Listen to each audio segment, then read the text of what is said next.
El siguiente programa puede ser visto por toda la teleaudiencia. No contiene escenas de sexo o violencia. A los menores de edad se les recomienda la compañía de adultos responsables para una mejor comprensión.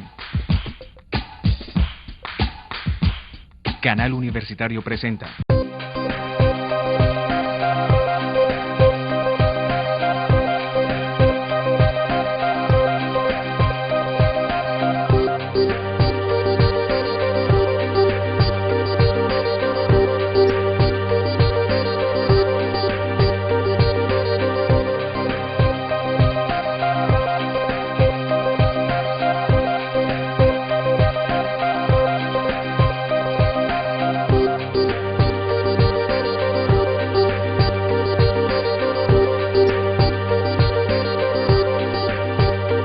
Hola, bienvenidos a Tiempo de Letras. Hoy nos encontramos con el profesor Martín Urquijo y su libro La libertad como capacidad.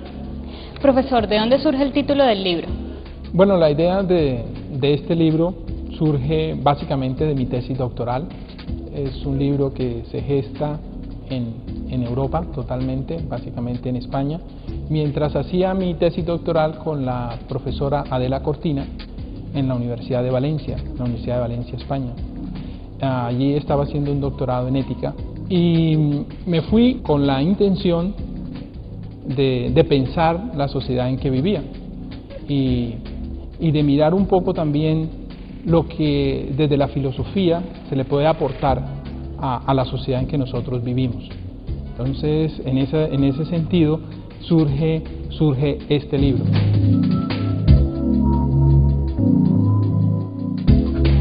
¿Desde qué perspectiva filosófica se enfoca la obra? Este es un libro que busca fundamentar el enfoque de las capacidades. Amartya Sen es un filósofo y economista hindú que en 1998 gana el Premio Nobel de Economía.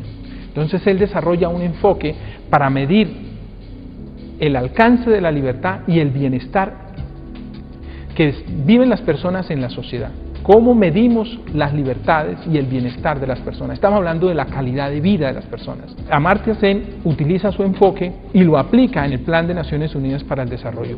En este plan se utiliza el enfoque de las capacidades para medir el desarrollo humano. Pues bien, es un análisis muy económico el que se ha hecho. Entonces, lo que yo trato de hacer en el texto es coger esto que él ha llamado el enfoque de las capacidades, que en última se puede llamar el enfoque de la libertad, y mostrar su justificación filosófica. De qué manera esas capacidades reflejan libertad y qué tipo de libertad reflejan, por una parte. Segundo, de qué manera esas capacidades que está hablando él desde el ámbito económico se constituyen en demandas morales importantes e incluso políticas. El libro lleva ese subtítulo del enfoque de las capacidades de Amartya Sen y sus implicaciones en la ética social y política, porque el enfoque de Amartya Sen, siendo economista, dialoga con propuestas de gruesa envergadura al interior de las éticas del orden social. Profesor, ¿cuáles son los capítulos que componen el libro?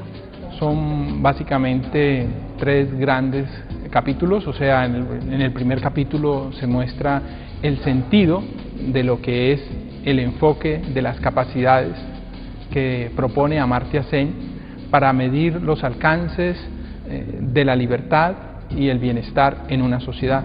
Entonces allí se explica con detenimiento qué son las capacidades, por qué las capacidades se constituyen en un concepto moral y político importante en una sociedad. Se muestran los elementos constitutivos del enfoque y se hace también una justificación filosófica del enfoque.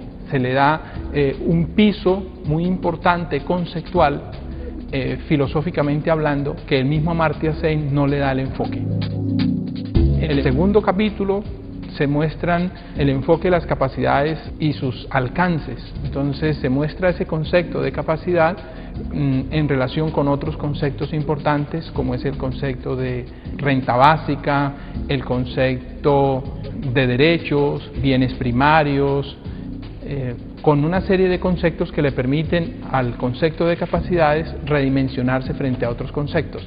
Y en el tercer capítulo se muestran las implicaciones del enfoque, cómo ese enfoque nos ayuda a enriquecer otras propuestas éticas del orden social, como es la ética del consumo desarrollada por Adela Cortina y la ética de la liberación de Amartya Sen.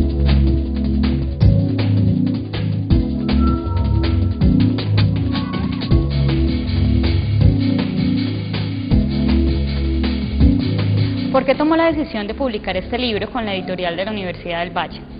Cuando los profesores de la universidad nos manda a estudiar, tenemos la posibilidad de hacer nuestros doctorados en el exterior, normalmente esas investigaciones quedan allá, quedan para esas universidades. Indudablemente mi tesis doctoral, que hoy se presenta en este libro, se pudo haber quedado en alguna editorial europea, pero de verdad que lo quise traer a la universidad y dejarlo para la editorial porque iba a tener unas implicaciones importantes que yo quería que tuvieran, y es que tuviera acceso el público nuestro, nuestros estudiantes, nuestra comunidad vallecaucana, colombiana, latinoamericana, que se divulgara un poco más acá.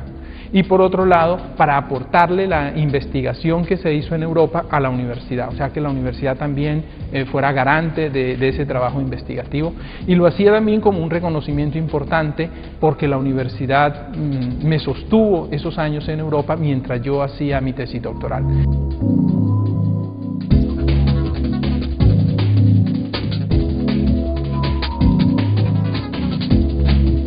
¿Cuáles son los temas que aborda el libro? Las problemáticas en general, y con lo cual yo te decía que quería hacer que la filosofía aportara y pensara un poco la realidad en que nosotros vivimos, es un análisis a la pobreza, es un análisis a la desigualdad, es un análisis a la ausencia de desarrollo humano, es un análisis un poco también cuando analizo las implicaciones con la ética del consumo, pues un poco pensando la sociedad del consumo en la cual nosotros estamos. Entonces, esos son como los grandes tópicos, y el gran tópico del libro pues es el tema de la libertad, ¿no? O sea, es decir, ¿qué significa una sociedad libre? ¿Cuál sería el sentido fundamental de la libertad para que todos los ciudadanos tengamos posibilidades de alcanzar libertad real y efectiva en una sociedad? Entonces, creo yo que esos son los grandes temas que tocamos: el tema de la libertad, el tema de la pobreza, el tema de la desigualdad, el tema de la ausencia de desarrollo humano en una sociedad y el problema del consumo.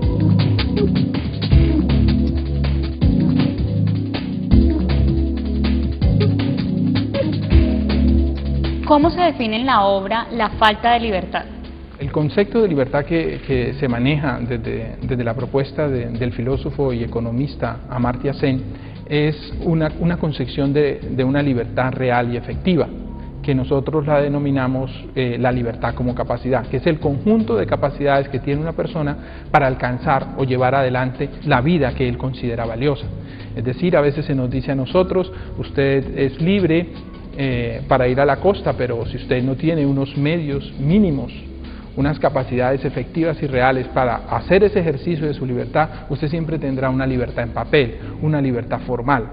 Es decir, cuando la persona está allí en ciertos estratos sociales, etcétera, donde las personas sufren de pobreza crónica y aguda, pues esa persona se le está vulnerando su libertad. Aunque tengamos una carta constitucional que nos dice que tenemos libertad, esas libertades siempre son libertades en papel. La propuesta es desarrollar las capacidades de las personas para que tengan libertad efectiva, para que puedan ejercer esa libertad real y poder alcanzar la vida que ellos consideran valiosa. Entonces, ese es el concepto fundamental de libertad que está implicado en todo el libro y que nos permite analizar los otros conceptos, es decir, la libertad se expresa como las capacidades reales que tiene un individuo en su sociedad para alcanzar la vida que él considera valiosa. Por eso el concepto de capacidad, que es en el que se expresa el concepto de libertad, es un concepto moral.